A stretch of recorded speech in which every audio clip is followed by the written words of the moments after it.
Bistado mga joyride driver na rumalakit bilang habal-habal sa PTEX. Nagde-deactivate ang kanilang mga app. Nasa frontline na balitang yan si Gio Robles.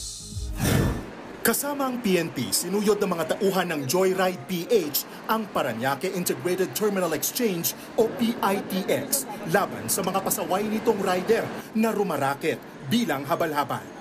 Ito yung mga rider na nangongontrata ng pasahero at hindi pinadadaan sa lehitimong booking ang transaksyon.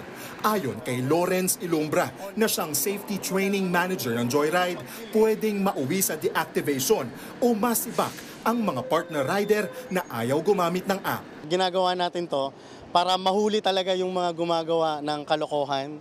Ito raw ang unang beses na may ganitong operasyon ng Joyride na layong masigurong sumusunod sa mga policy ang riders ng MC Taxi.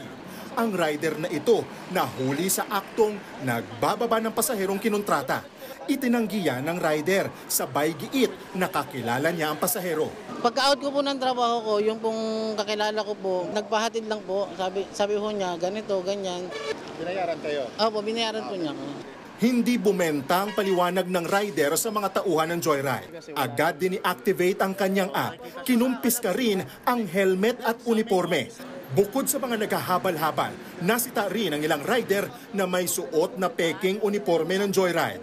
Ayon sa Joyride, masusundan at dadalasan pa ang mga operasyon gaya nito sa ibang lugar sa Metro Manila. Mahalaga po itong ating ginagawa ngayon, gawa ng for safety po ng ating mga mahal na mananakay o pasahero ng Joyride. Nagbabalita mula sa Frontline, Gio Robles, News 5. Mga kapatid, Ed Lingaw po, maging maalam at may pakialam sa mga napapanahong balita sa ating bansa. Para sa mas malalimang pagtalakay at paghimay sa mga issue at headlines, tumutok lamang at pag-subscribe sa social media pages ng News 5.